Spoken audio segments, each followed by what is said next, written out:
Hello everyone, welcome to Koel's kitchen story. আশা করি তোমরা সবাই খুব ভালো আছো। তো চলো দেখে নিই আজ কি বানানো হবে। আজ বানাবো গোটা লোটে মাছের চচ্চড়ি। গোটা লোটে মাছ কেন বলেছি ভাবছো? কারণ লোটে মাছ রান্না করতে গেলেই কিন্তু ভেঙে যায়, কিন্তু এই লোটে মাছটা কিন্তু একদমই ভাঙবে না। সেরকমভাবেই একটা খুব ইজি রেসিপি দেখাবো। তবে এই রান্নাটা করার জন্য কিন্তু অবশ্যই ননস্টিকের কোনো পাত্র লাগবে। ননস্টিকের ফ্রাইং প্যান হতে পারে অথবা ননস্টিকের কড়াই হতে পারে। প্রথমে সেটার মধ্যে সর্ষের তেল দিয়ে দিতে হবে। আর হ্যাঁ, সবার প্রথমে অবশ্যই মাছগুলোকে ভালোভাবে ধুয়ে নিয়ে নুন হলুদ মাখিয়ে খানিকক্ষণ রেখে দেবে। এবার রান্নায় ফিরে আসি। ননস্টিকের কড়াইতে সর্ষের তেল দিয়ে তার মধ্যে আলুগুলো দিয়ে দেবে। দেখে নাও আলুগুলো আমি কীরকমভাবে আলু ভাজার মতন কেটেছি। যেমনভাবে আমরা আলুর চচ্চড়ি বাড়িতে বানাই অনেকটা সেরকম, একটু মোটা মোটা, বেশি সরু নয়। তো আলুটাকে ঢাকা দিয়ে দিয়ে ভেজে নিতে হবে, কারণ আলুটাই ভাজার মাধ্যমেই কিন্তু সিদ্ধ হবে। আলুটাকে আলাদা করে কিন্তু সিদ্ধ করা নেই। আর এটা ভাজার সময় নুন আর হলুদ অবশ্যই দিয়ে দেবে। গ্যাসটা কমিয়ে খানিকক্ষণ ঢাকনা চাপা দিয়ে ভাজতে হবে। এতে কি হবে, আলুটা ভাজার সময় সিদ্ধ হয়ে যাবে। আর যদি গ্যাস বাড়িয়ে দিয়ে ভাজো তাহলে আলু কিন্তু সিদ্ধ হবে না, ওপর থেকে ভাজা হয়ে যাবে কিন্তু ভেতর থেকে আলুটা শক্ত থেকে যাবে। সেই জন্যই বললাম আলুটা অবশ্যই ফ্রাইং প্যানে দিয়ে গ্যাস কমিয়ে ঢাকনা চাপা দিয়ে খানিকক্ষণ ধৈর্য সহকারে ভাজবে। তাড়াহুড়ো করার চক্করে কিন্তু আবার ঢাকনা খুলে গ্যাস বাড়িয়ে ভেজে ফেলেও না তাড়াতাড়ি করে। দেখে নাও তোমরা, আমার এখানে আলু ভাজাটা কিন্তু হয়ে গেছে। দুদিক ওলট পালট করে আলুগুলোকে এরকম হালকা লাল লাল করে ভেজে নিয়ে এবার একটা আলাদা পাত্রে আলুগুলোকে তুলে রেখে নিতে হবে। তেলটাও কিন্তু বেশ খানিকটা শুষে নিয়েছে। তো এবার আবার নতুন করে খানিকটা তেল দিতে হবে ওই পাত্রের মধ্যেই।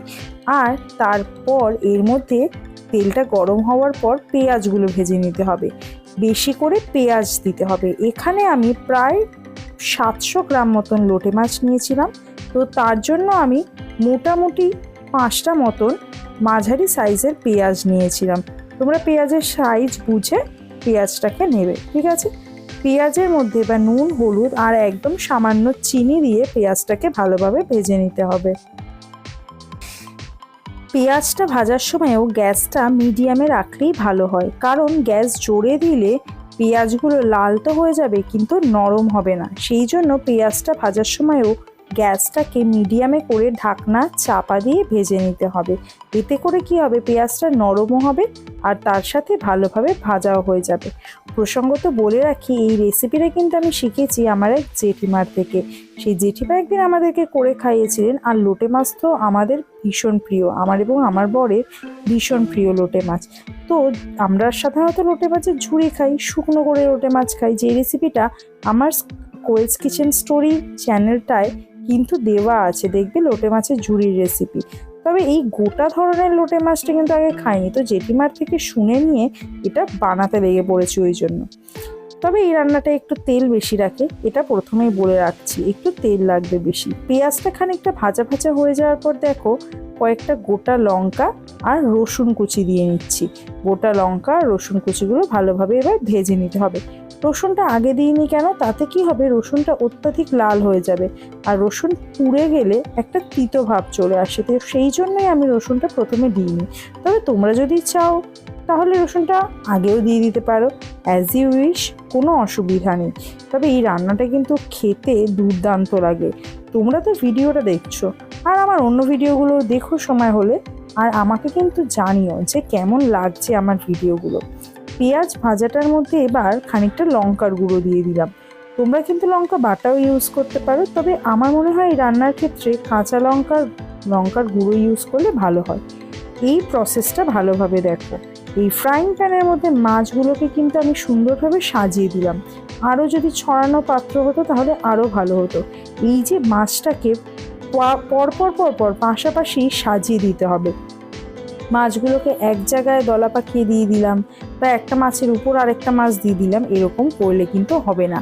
এই স্টেপটাই হলো এই রান্নাটার সব থেকে গুরুত্বপূর্ণ স্টেপ। আর এই স্টেপটার জন্যই কিন্তু মাছগুলো গোটা থাকবে। কারণ মাছ, লোটে মাছ বিশেষত, যত নাড়াচাড়া করবে তত ভেঙে যাবে। তোমরা এই রান্নাটায় এর পরের স্টেপগুলোকে খেয়াল করলেই দেখতে পারবে আমি কিন্তু খুব বেশি নাড়াচাড়া করিনি। তার কারণ বেশি নাড়াচাড়া করলেই সেই লোটে মাছের ঝুড়ি আমরা যেমন খাই তেমনই হয়ে যাবে রান্নাটা। তো এই সময় মিডিয়াম আছে গ্যাসটা তো রেখেইছি, বা কমিয়েও দিতে পারো গ্যাসটা। আর মাছগুলো দেখো যেরকম দেওয়া ছিল সেরকম অবস্থাতেই রয়েছে। মাছ থেকে হালকা মতো জল তো বেরোচ্ছে। লোটে মাছ তো কড়াইতে দিলে অবশ্যই জল বেরোবেই, এটা জানা কথা। তো জল বেরোক আর যাই হোক না কেন, লোটে মাছগুলোকে কিন্তু নাড়াচাড়া কোনোভাবেই দেওয়া যাবে না। হ্যাঁ, লোটে মাছগুলোকে আমি ওলট পালট করবো, কিন্তু সেটা পরে, এখন নয়। বারবার আমি ঢাকনাটা খুলে যখন দেখাচ্ছি, তোমরা খেয়াল করে দিলে দেখতে পারবে যে মাছগুলো কিন্তু আস্তে আস্তে নরম হয়ে এসেছে। এবার মাছটার ওপর দিয়ে ভেজে রাখা আলুগুলো, যেটা অন্য পাত্রে তুলে নিয়েছিলাম, সেই আলুটা দিয়ে দিলাম। আর তার মধ্যে ওপর দিক থেকেই গরম মশলা দিয়ে দিলাম। এবার আবার ঢাকনা আটকে রেখে দিলাম। কোনো রকম নাড়াচাড়া এখনো অবধি মাছে দিইনি। গরম মশলা আর আলুগুলোকে দিয়ে ঢাকনা আটকে এখন আবার গ্যাসটাকে একদম লো ফ্লেমে করে আরও খানিকক্ষণ রান্না করে নিচ্ছি। এরপর দেখো, এই যে খুন্তিটা দেখতে পাচ্ছ, অনেকটা সেই ধরনের খুন্তি তোমরা নিলে খুবই ভালো হবে, অথবা ফ্ল্যাট হাতা টাইপের নিতে পারো।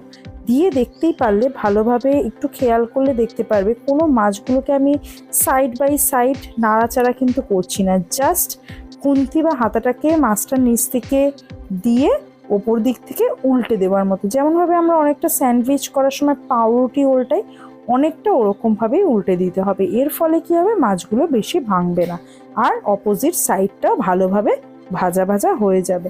তবে এই রেসিপিটা কিন্তু খুব বেশি ঝোল ধরনের হবে না, একদম গা মাখা ভাব হবে, তবে খেতে দুর্দান্ত হয় কিন্তু। ওপর থেকে ধনেপাতাগুলোকে ছড়িয়ে দিলাম।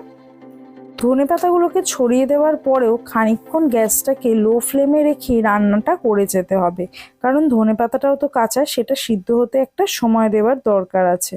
তো ঢাকনা আটকেই পুরো রান্নাটা হচ্ছে, কারণ মাছটা সিদ্ধ হওয়ার ব্যাপার আছে, আলুগুলো বা পেঁয়াজগুলো নরম হওয়ার ব্যাপার আছে, আর ধনেপাতাটা দেওয়ার পরেও কিন্তু এক্ষণে দেখে নাও মাছের কিন্তু খানিকটা জল এখনো অবধি রয়েছে। আমি যতটা পেরেছি ফ্রাইং প্যানটা কাত করে বোঝার চেষ্টা করেছি যে কতটা জল রয়েছে। জলটা মোটামুটি যখন শুষে যাবে তখন এই রান্নাটা নামিয়ে দিতে হবে। একটু দেখবে তেল বেরিয়ে এসেছে, তখনই রান্নাটা নামিয়ে দিতে হবে। আমার রান্নাটা কিন্তু কমপ্লিট হয়ে গেছে, তোমরা দেখলেই বুঝতে পারছো যে কতটা শুকনো শুকনো হয়েছে। আর দেখো, মাছগুলো কিন্তু গোটাই রয়েছে বলতে পারি, হয়তো একটা দুটো একটু ভেঙে গেছে, তবে এমন নয় যে ভেঙে পুরো ঝুড়ি লোটে মাছের মতন হয়ে গেছে। ভীষণ টেস্টি রেসিপি। আর কেমন লাগলো রেসিপিটা তোমরা অবশ্যই আমাকে কিন্তু জানিও। Thank you so much.